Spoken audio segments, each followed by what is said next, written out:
Hey everybody, welcome back. My brother yelled, "Your kid's always behind." My daughter didn't like it and she pushed him. Then I said calmly, "Thanks for clarifying. I'll end the payments for your son's private lessons. And that's not all." My dad coughed, "Let's not do this."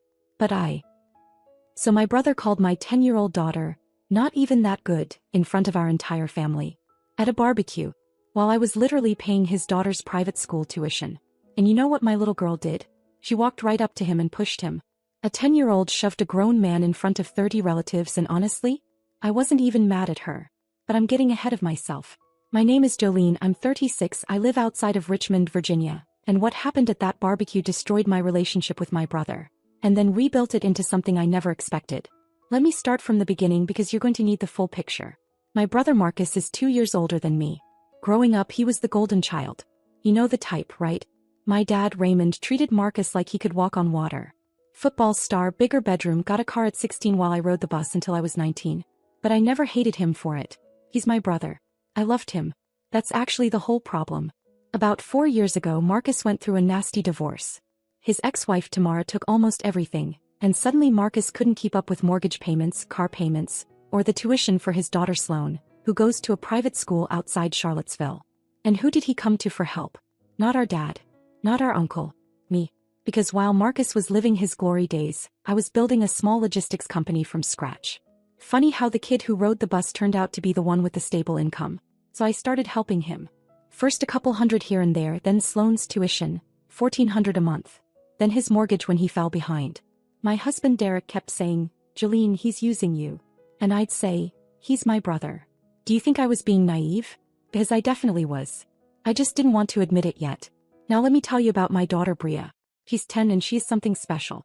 She started violin lessons last year and her teacher, Miss Calloway, told us she has a rare natural ear. So at family events people want to hear her play. My mom Loretta records every performance. My grandmother, Nana Pearl, 82 years old and still running Sunday dinners. She stops everything to listen. And Bria loves it. She plays, she does her little bow, people clap. It's the sweetest thing. But Marcus's daughter Sloane started getting jealous. She's 12 and I get it, kids want attention too. That's normal. What's not normal is what Marcus did about it. 3 weeks before the barbecue he called me and actually asked me to tell Bria to stop playing violin at family gatherings because Sloane felt overshadowed. Thought he was joking. He wasn't. He literally said, "Maybe just don't bring the violin next time." He wanted me to shrink my daughter so his daughter could feel bigger. Can you imagine asking that? I called my mom after. Loretta listened and said, "Your brother has always wanted the spotlight without doing the work. Don't you dare punish Bria for shining." He was right. But I still didn't want to start anything, so I figured I'd just go to the barbecue and let things be. The barbecue was at my Aunt Denise's place outside Fredericksburg. Beautiful property, big backyard, smoker going, the whole deal. Everyone came, my parents, Nana Pearl, my cousin Rochelle, Uncle Victor, tons of family. For the first couple hours, everything was fine. Then Nana Pearl called out, "Bria baby, did you bring that violin? Play something for Nana." Bria looked at me, I nodded, and she played this gorgeous Vivaldi piece. Everyone gathered around. Mom was recording. Aunt Denise had tears in her eyes. Cousin Rochelle said, "This child is going to be famous." And Bria was glowing. Then Sloane said loudly from the back, "This is so boring. Why does she always have to show off?" The yard went dead silent. And before I could even react, Marcus stepped forward and said, in front of everyone, "Sloane's right. It's always about Bria. Your kid's always the center of attention and she's not even that good. She's behind most kids her age. You're setting her up for embarrassment." My 10-year-old daughter heard every word. My mom covered her mouth. Nana Pearl set down her lemonade, which if you knew her, is basically a declaration of war. And Bria, my sweet, quiet Bria, got this look on her face I'd never seen before. She walked straight up to Marcus and pushed him. Hard. Both hands. He actually stumbled back. Half the yard gasped. The other half almost cheered. My dad immediately jumped in, hand on Marcus's shoulder. "Let's all calm down," he said. Classic Raymond, always protecting his boy. Then he looked at me and said, "Jolene, maybe take Bria inside." Like she was the problem. Like a 10-year-old was the villain here and not the grown man who just tore her apart publicly. That's when I felt it. That cold, calm clarity. I looked at Marcus and said quietly, "Thanks for clarifying, Marcus. I'll be ending the payments for Sloane's private school tuition. And that's not all." My dad coughed. "Let's not do this." But I had already decided. I was done being nice to people who didn't deserve it. You should have seen Marcus's face. The exact moment it hit him, the tuition, the mortgage help, the safety net he'd had for 4 years. Gone. Just like that. And I know what you're thinking. Did I really mean it, or was it just anger talking? Oh, I meant it. Every word. But what happened next? When we got home that night, my husband Derek said something to me I wasn't expecting, and it completely changed how I handled everything that came after. Let me tell you, things were about to get so much worse before they got better. So when we got home from that barbecue, I was shaking. Not from anger, from adrenaline. I put Bria to bed, kissed her forehead, told her she did nothing wrong.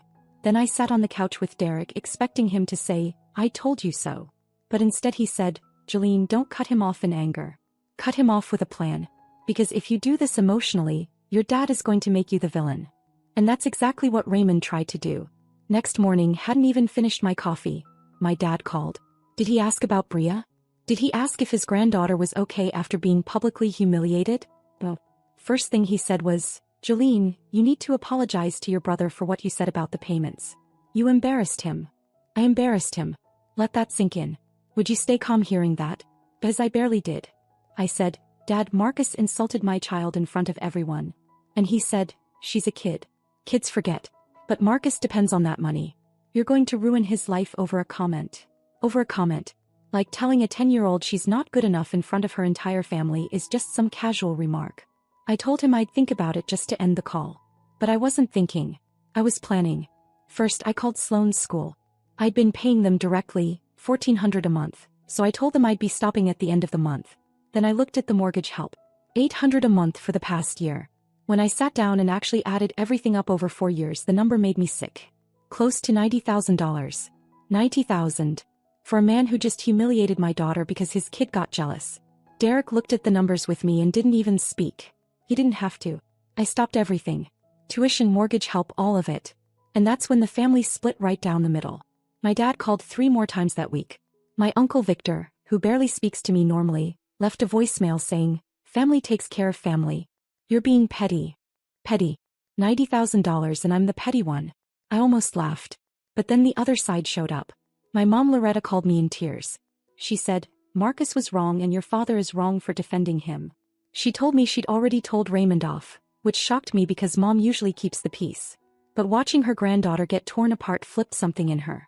She said, "You do what you need to do, baby." Nana Pearl called that same evening and said, "I didn't raise this family so grown men could tear down little girls. You cut that money off and don't look back. And tell Bria her Nana says she plays like an angel." I cried. Nana Pearl doesn't give speeches, so when she talks you listen. Aunt Denise backed me too. She said, "That boy has been coasting off everyone's generosity for years and giving nothing back." 3 women in my family, my mom, my grandma, my aunt, all had my back. And that strength. I needed it. Because Marcus was about to make things ugly. He didn't call for almost a week. I think he assumed I was bluffing or that our dad would fix it like always. But when the school called him about the missing payment, reality hit. He texted me, "Seriously, Jolene? You're really doing this?" I wrote back one line, "Seriously, Marcus? I am." He called an hour later and he wasn't apologetic. He was furious. He said I was punishing Sloan for something that wasn't her fault. He said I was being vindictive. He actually said, "You're ruining a child's education because your feelings got hurt." My feelings? My daughter was the one who got hurt. I told him, "Marcus, you stood in front of our family and told a 10-year-old she wasn't good enough. And you want to talk about ruining a child?" Silence. Then he said something that showed me he still didn't understand. I was just being honest. Someone had to say it. Like cruelty is honesty. I hung up.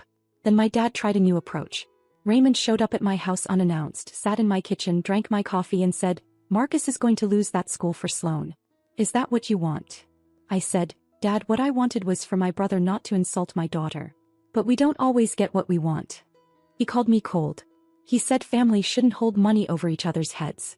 And that one stung, because he made it sound like I was weaponizing money when I was just stopping the charity. There's a difference, right? Tell me I'm not crazy. Derek told my dad respectfully, "Raymond, Jolene helped Marcus for 4 years without owing him a thing." My dad just shook his head and left. Meanwhile, Bria was struggling. She'd been quiet since the barbecue. One night she came to me and said, "Mom, am I really behind the other kids?" My heart shattered. Marcus's words had gotten inside her head. I pulled her close and said, "Baby, you are extraordinary. Uncle Marcus was wrong and mean and nothing he said was true." She looked at me and whispered, "Then why did he say it? How do you explain adult pettiness to a 10-year-old? I called Miss Calloway, her violin teacher, and told her Bria's confidence had taken a hit. She was amazing about it, gave Bria extra encouragement and signed her up for a local youth recital. When Bria came home smiling again, I knew I'd made the right decision. Nobody was going to dim my daughter's light. But Marcus? He was sinking. Without my money, the bills were stacking up. He couldn't cover tuition and the mortgage at the same time. My cousin Rochelle told me he'd been calling around the family asking for loans and nobody was helping. Turns out when you insult a little girl at a barbecue, people remember. My dad tried one more time. He called and said, "What if Marcus apologizes? Would you start paying again?" I said, "Dad, this isn't about an apology anymore. For 4 years I carried my brother and instead of gratitude he attacked my child. That doesn't get fixed with sorry." He called me stubborn. Maybe I was. But sometimes stubborn is exactly what you need to be. What I didn't know was that Marcus was starting to crack. Not just financially, emotionally. Rochelle told me he'd been sitting in his car in the driveway just staring at nothing. Part of me felt bad. He's still my brother. But the bigger part of me knew he needed this lesson. You don't bite the hand that feeds you and then complain when the food stops. Something was coming though. Something I didn't expect at all. Because what Marcus did next, I've replayed it in my head 100 times and I still get emotional thinking about it. But you'll hear everything because this story isn't finished yet. It was a Tuesday evening about 3 weeks after I cut the payments. I was in the kitchen making dinner. Nothing fancy, just spaghetti, and Bria was at the table doing homework. Derek was still at work. Normal night. Then the doorbell rang. I opened the door and Marcus was standing there. And I almost didn't recognize him. Not physically, I mean his energy. He looked smaller somehow. His eyes were red. He wasn't standing the way Marcus usually stands, all chest out and confident. He looked like a man who hadn't slept in days. And he was holding Sloane's hand. Sloane was looking at the ground. I didn't say anything. I just stood in the doorway and waited. Because honestly, I didn't know if this was going to be another fight or something else entirely. What would you have done? Would you have let him in or closed the door? Marcus opened his mouth and his voice cracked. He said, "Jolene, I need to talk to you." I crossed my arms and said, "So talk." I wasn't going to make this easy. Not after everything. He took a breath and said, "I messed up. I know I messed up. What I said about Bria at the barbecue, it was disgusting. There's no excuse for it. I was jealous and angry and I took it out on a 10-year-old and I've been sick about it ever since." Then he looked down at Sloane and nudged her gently. Sloane looked up at me with these big watery eyes and said, "Aunt Jolene, I'm sorry I said Bria was showing off. She's really good at violin and I was just mad because nobody asks me to do anything at family stuff." And I'll be honest, that broke me a little. Because Sloane is a kid. She's 12. She was just feeling left out and instead of helping her find her own thing to shine at, Marcus turned it into a war with my daughter. That wasn't Sloane's fault. That was his. I looked at Marcus and said, "Come inside." We sat at the kitchen table. Bria came in from the other room and froze when she saw Marcus. She looked at me like, "What's happening?" I said, "It's okay, baby. Uncle Marcus wants to say something to you."